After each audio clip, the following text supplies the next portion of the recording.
Good morning dear students. कल हम application of resolution of vector पढ़ा रहे थे।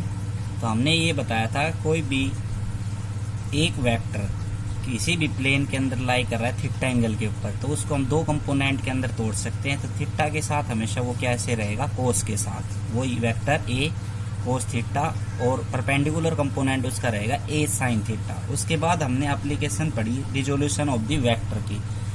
एप्लीकेशन के अंदर हमने वॉकिंग ऑफ मैन का एग्जाम्पल समझाया था रिजोल्यूशन ऑफ वेक्टर का। उसका सेकंड जो एग्जाम्पल आज आप देखो, it is easier to pull a lawn roller than push it. एक कोई भी लोन रोलर है उसको पुल करना आसान होता है बजाय पुश, ऐसा क्यों होता है? तो रिजोल्यूशन ऑफ वेक्टर की हेल्प से हम ये चेक करेंगे कि पुल करना आसान क्यों होता है। देखो, ये कोई भी एक लोन रोलर है, सर्कल के अंदर दिखाया हुआ है, ठीक है। और इसके ऊपर हमने एफ फोर्स लगाया, हम पुल कर रहे हैं इसको, हम पुल कर रहे हैं। तो वो हॉरिजॉन्टल कंपोनेंट या अर्थ के साथ थीटा एंगल पे वो फोर्स लग रहा है, या थीटा एंगल हॉरिजॉन्टल के साथ क्या है जो फोर्स लग रहा है। अब एफ कंपोनेंट को जो हम पुल कर रहे हैं यहाँ से पकड़ के उसको, तो एफ कंपोनेंट थीटा एंगल बना रहा है, तो इसको हम दो कंपोनेंट के अंदर तोड़ सकते हैं। तो यहाँ पे रिजोल्यूशन ऑफ वेक्टर लग जाएगा प्रॉपर्टीज की। तो एफ मैंने बताया थीटा के साथ हमेशा क्या रहेगा, कोस। तो एफ कोस थीटा और परपेंडिकुलर कंपोनेंट क्या हो जाएगा, एफ साइन थीटा, ठीक है। तो देखो, in pulling F cos theta to help move the lawn roller effective weight. अब ये जो एफ कोस थीटा है ये क्या करता है, हेल्प करता है लोन रोलर को आगे की तरफ मूव करवाने के लिए। तो इसका टोटल वेट कैसे लग रहा है, नीचे की तरफ लग रहा है वेट, वो किसके बराबर होता है, mg के बराबर, ठीक है। जब हम क्या करते हैं, पुल करो चाहे पुश करो, वेट कैसे लगेगा, डाउनवर्ड डायरेक्शन के अंदर, ठीक है। और ऊपर क्या है, एफ साइन कंपोनेंट है जो इसको बैलेंस किए हुई है। तो यहाँ पे नेट वेट कितना हुआ, इफेक्टिव वेट। तो देखो, वेट नीचे की तरफ लग रहा है और इसमें से अगर माइनस कर दे एफ साइन थीटा तो वो टोटल इफेक्टिव वेट आ जाएगा। तो इसमें कुछ माइनस हो रहा है तो हम खींचेंगे, कुछ कोई चीज हमें कम हो रही है महसूस, तो वो आसानी होती है किसी भी ऑब्जेक्ट को पुल करने में। अब पुश का केस देखते हैं तो उसमें क्या होता है, इन पुशिंग, तो यहाँ से हम फोर्स लगाएंगे अब की बार नीचे की तरफ। तो ये हमने फोर्स लगा दिया और ये हॉरिजॉन्टल कंपोनेंट के साथ थीटा एंगल बना रहा है, ठीक। तो ये एफ को हम दो रेक्टेंगुलर कंपोनेंट के अंदर तोड़ लेते हैं, एफ कोस थीटा और एफ साइन थीटा नीचे की तरफ। और इसका जो वेट लगेगा वो डाउनवर्ड डायरेक्शन के अंदर लगेगा वेट, ठीक है।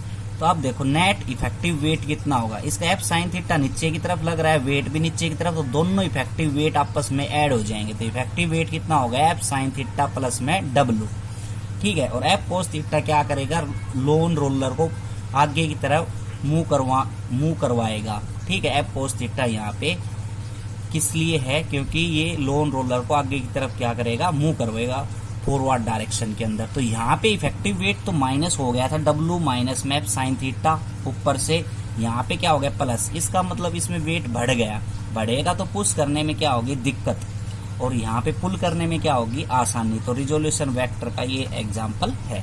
आगे आता है अगला topic important, multiplication of the vector. Multiplication क्या होता है, सिंपल, हम कोई भी एक वेक्टर को स्केलर के साथ मल्टीप्लाई करते हैं तो उसका मैग्नीट्यूड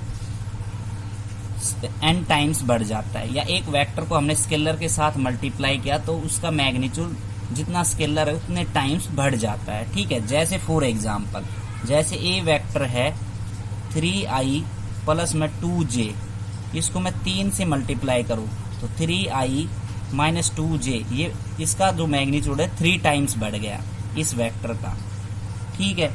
ऐसे ही इसके वेक्टर को हम स्केलर से मल्टीप्लाई कर सकते हैं। वेक्टर को वेक्टर से मल्टीप्लाई करेंगे तो हमेशा क्या मिलेगी, हमें स्केलर क्वांटिटी मिलेगी। कैसे, अभी एग्जांपल बताएंगे।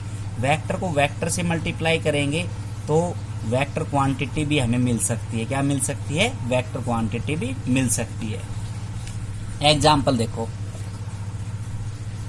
वेक्टर को हमने स्केलर के साथ मल्टीप्लाई किया तो एक वेक्टर को ही मान लिया 3i plus 4j plus 2k, उसको हम एक स्केलर मान लिया 3, इससे मल्टीप्लाई करते हैं तो ये देखो कितना होगा, 3 को 3 से मल्टीप्लाई 9i 12j प्लस में 6j। तो हमने एक एग्जांपल लिया कि वेक्टर को स्केलर के साथ मल्टीप्लाई करते हैं तो जो आंसर आता है हमारा वो एक स्केलर क्वांटिटी आती है। क्या आती है? Scalar quantity. तो ये जो है वेक्टर को हमने स्केलर के साथ मल्टीप्लाई किया तो वो एक स्केलर क्वांटिटी आती है। ये तो न्यूमेरिकली वैल्यू हो गई। फिजिक्स की भाषा के अंदर हम आपको समझाएंगे, जैसे एक वेक्टर को वेक्टर के साथ मल्टीप्लाई किया तो ये कैसे आती है? Scalar quantity. अब कैसे देखो, फॉर एग्जांपल W क्या होता है? Work done. फोर्स मल्टीप्लाई में डिस्प्लेसमेंट। फोर्स एक वेक्टर क्वांटिटी होती है फिजिक्स में और डिस्प्लेसमेंट भी एक वेक्टर क्वांटिटी होती है, लेकिन वर्क डन क्या होता है? एक स्केलर क्वांटिटी। तो फोर्स और डिस्प्लेस का मल्टीप्लीकेशन क्या आता है? एक स्केलर। ये एग्जांपल है अपना, ठीक है।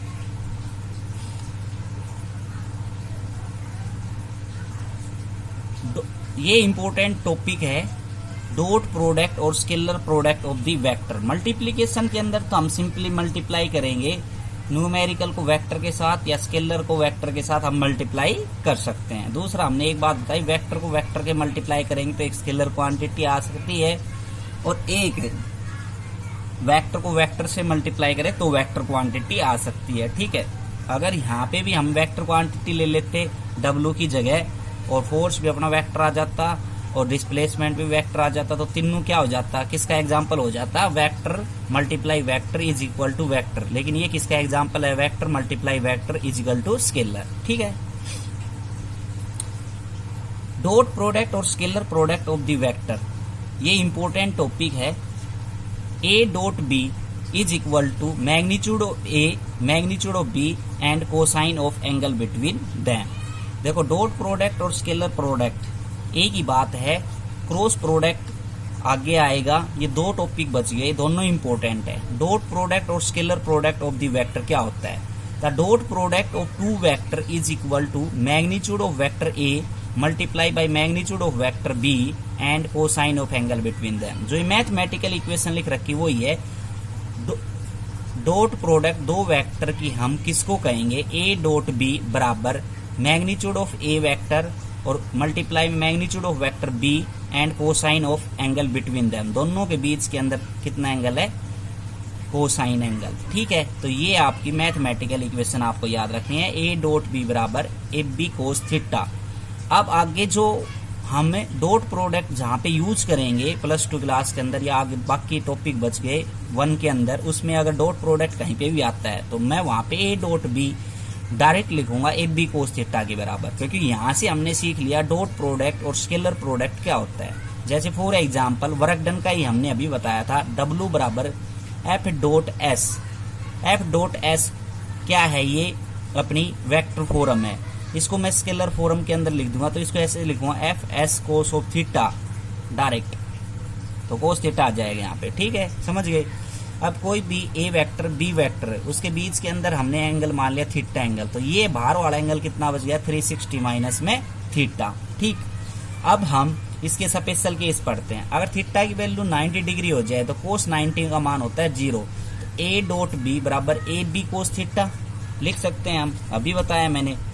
तो AB कोस 90 का मान क्या होता है? 0। तो AB की वैल्यू कितनी आ गई? 0 आ गई। इसका मतलब दो वेक्टर डॉट प्रोडक्ट के अंदर अगर परपेंडिकुलर हैं, कैसे हैं? परपेंडिकुलर हैं, तो उनकी वैल्यू क्या होती है? 0 होती है, ठीक है।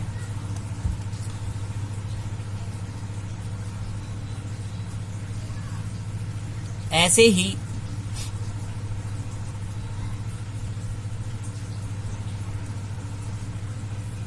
आपको एक ये ज्योमेट्रिकल इंटरप्रिटेशन के अंदर आपको निकालना है। अगर कोस थीटा निकाल लूं मैं तो वो क्या होता है? बेस अपॉन में हाइपोटेन्यूज। क्या होता है?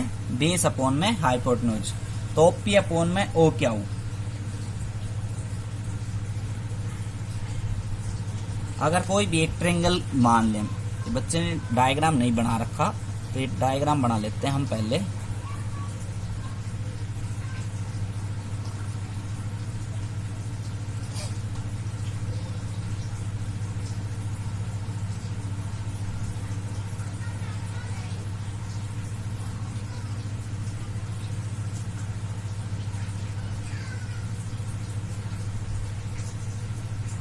ये देखो, एक ट्रायंगल ले ली ओ पी क्यू हमने, जिसपे ए वेक्टर और बी वेक्टर लाई कर रहे हैं थीटा एंगल के ऊपर। ठीक, तो यहाँ से कोस थीटा की वैल्यू निकालूंगा तो बेस अपॉन हाइपोटेन्यूज, बेस कितना है ओपी अपॉन में ओ क्या हो, तो कितना हो गया ए अपॉन में बी।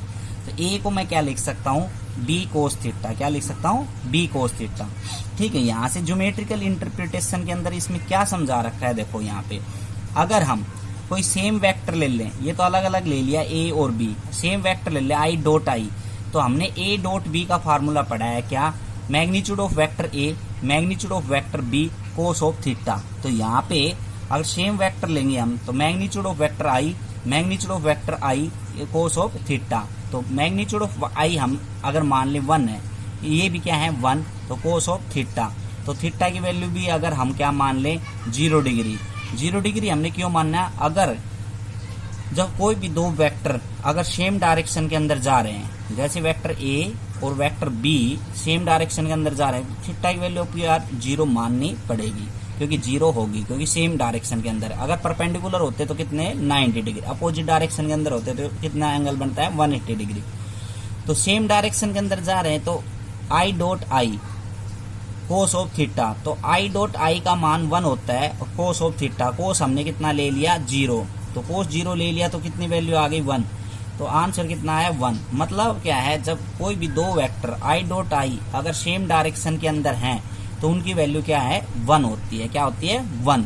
लेकिन जब दो वेक्टर आपस में क्रॉस कर रहे हैं, क्या कर रहे हैं क्रॉस, जैसे I dot J, J dot के और के डॉट जे, उनकी वैल्यू क्या होती है 0। ये बात हमने कहाँ पे पढ़ ली, ये बात हमने इस केस के अंदर पढ़ ली। अगर दो वेक्टर आपस में परपेंडिकुलर हैं तो ए डॉट बी का जो मल्टीप्लीकेशन है वो किसके बराबर आता है 0 के बराबर। तो ऐसे ही आई डॉट जे, आई जे के क्या यहाँ पे क्या है, किसी भी वेक्टर की यूनिट वेक्टर को डायरेक्शन को शो करते हैं। ठीक है, जैसे कि यहाँ पे एक एक्स वाई जेड के अंदर हमने 3 वेक्टर दिखा दो, एक ए बी सी कहीं पे भी हम मान सकते हैं, उनके 3 कंपोनेंट है आई जे के। ठीक, तो दो वेक्टर आपस में परपेंडिकुलर होंगे तो उनकी मल्टीप्लिकेशन 0 होगी। जब दो वेक्टर आपस में सेम डायरेक्शन के अंदर होंगे तो उनकी मल्टीप्लिकेशन 1 होगी। तो ये पॉइंट आप 2 पॉइंट नोट करके चलें, आई डॉट आई 1 के बराबर, जे डॉट जे 1 के बराबर, के डॉट के 1 के बराबर। तो कहीं पे भी हम ये ऐसे लिख सकते हैं, अकॉर्डिंग टू डॉट प्रोडक्ट, दो प्रोडक्ट आपस में क्रॉस में अगर हमने दिखा दिए तो वैल्यू हम क्या करेंगे 0 लिखेंगे, मतलब दोनों आपस में क्या है वो परपेंडिकुलर हैं। तो आई डॉट जे अगर सेम डायरेक्शन के अंदर है, दोनों का मैग्नीट्यूड सेम है, I dot I J dot J, तो उनकी जगह हम क्या लिख सकते हैं 1 लिख सकते हैं। ठीक है, तो आज के लिए इतना ही, थैंक यू।